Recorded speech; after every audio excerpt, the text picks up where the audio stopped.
3 months ago, I recorded this video where I set myself a challenge. I wanted a perfect, flawless run in custom packs. That means 10 rounds, 10 wins. This used to be a lot easier to do, but with the new matchmaking system, where it always aligns you with someone on the same wins or health, it has become significantly more difficult. Essentially, you have to put out the strongest team in the first 10 rounds at each single round that anybody has put out in the last 48 hours. I remember at the time that I was doing it, I said to my roommate, hey, I'm trying to get a perfect flawless run.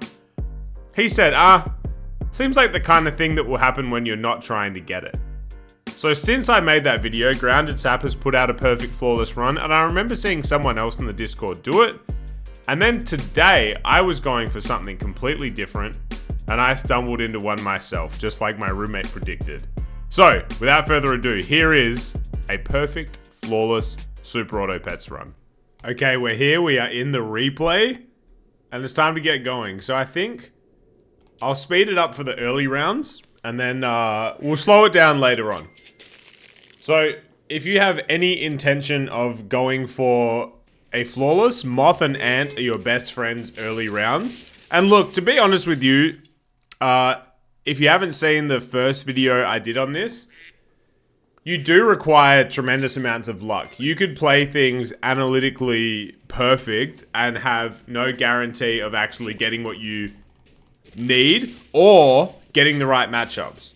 So straight away, if their bluebirds had hit the fish at the front, then I probably lose. Instead, we get lucky. We have 2 level ups we combine. Now, you'd think, as I pause for a sec, you'd think, oh, Cappy, Starfish, they must be the stars of your run if you're going flawless. Not so much. And keep in mind also, I'm going for something else here. As we get bad Starfish luck. I'm actually going for something else, so I'm not even thinking flawless at this point. And it's a very awkward start. Hopefully the run that I was actually going for I can get done soon. So we send out a 4 squad on turn 3. And look at the, again, you need luck. Perfect math. And then look at this. He gets horse from Stork, I get ant. It's enough to win by 1. So, the luck has begun. And I don't really know what I'm doing at this point, but I'm going to take another Stork. And it shouldn't be any surprise that Stork features in this run. I made a video recently about how the Stork is so overpowered. Someone commented saying that it's actually not overpowered. And they disliked the video. And I'll just say that person is wrong. Okay, we take another win. Now we have a Stork level. And I decided to take it, and I move on to Hatching Chick, and we get Secretary Bird. I believe in Grounded's run, it was with a Secretary Bird as well. I choose to move off my Cappy. It's done its job. We have 2 Hatching Chicks, which you know I'm absolutely loving lately. And now we have a 3rd Hatching Chick. So things get really interesting here. Once again, you still need luck. And we face a Summon Team. Summon Teams, if you're trying to go flawless, are very scary because early rounds, they present issues. However, we have a Secretary Bird and summons of our own, and we get over the line. And now, this is the point. 5 wins. This is the point where I'm like, okay, this is flawless potential. I need to go all in. So I take my early level, and we get Turtle. Now, this is a replay, so you can't see, but I spent a long time right there thinking about if I wanted to keep the Turtle. It's powerful, it's really effective. As we get good math here, no surprise that teams that have gone forward so far involve the Camel because it's so damn overpowered. And I thought about the Turtle and then I decided, no, I'm actually just going to move off it. I want to see another pill to get a Secretary Bird buff. And we're not going to find it, unfortunately. You see I'm on 3 gold right now. I choose to keep rolling for the sake of a pill, and we don't get one.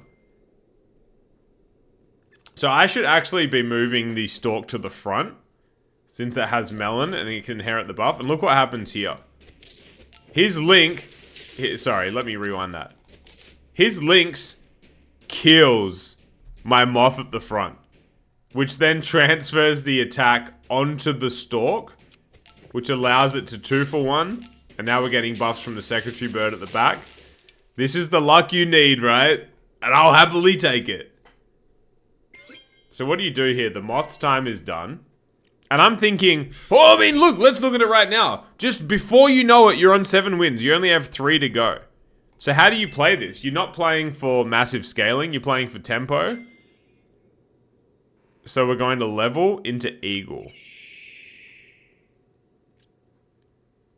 And really, I think Eagle would be better in 3rd position here. However, it is what it is. We have our lineup. Now again, more luck. Oh my god. Oh, okay, there we go. The mosquito's shots have just hit.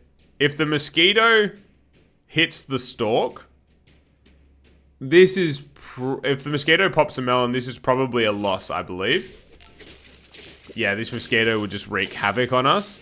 However, the eagle trigger gets us over the line. We are now on 8. We are now on 8. But this is a rarity, you know? So how do you round out your team? You ready for the play of a lifetime? What is it? Pause. What is it that pushes your team over the edge? What can you do in this situation to give you that extra push, that extra pump? The answer is Chocolate Cake Eagle. Now that seems weird. However, it is now instantly level 2, whatever pops out of it. So we have a level 2 tier 6 popping out. We get Octopus. It causes a nice little amount of damage. Maybe it didn't make a difference. Snake popped out of the eagle at the back. And we roll. And now, let's pause and take stock. I said I was going to slow it down. I'll actually do it now. There we go. We get the opportunity to level the eagle. This team is not well scaled, but abilities-wise, we're really strong. And I'm like, damn, dude, we're on turn 10. This is the moment. I choose to take... Now pause. What do you do here? What do you do?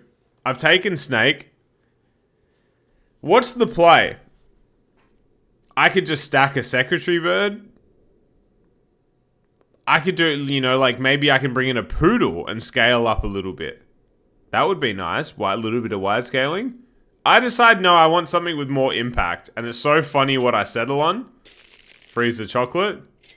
Pause. Which one of these 5 units am I about to insert in my team? Which one?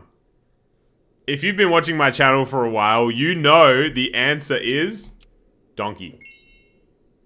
You throw a donkey in 4th position. We end turn. If we win this, we've gone flawless. Pause. Eagle's in the process of killing itself.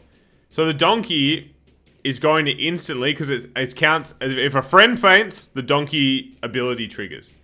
So I'm going to pull their monkey to the front. That doesn't seem that impactful. However, what that means is it's given my octopus an extra chance to trigger. My octopus would have instantly died and actually done no damage because the Hoopo has a melon. Instead, we get an octopus trigger. We get another octopus trigger.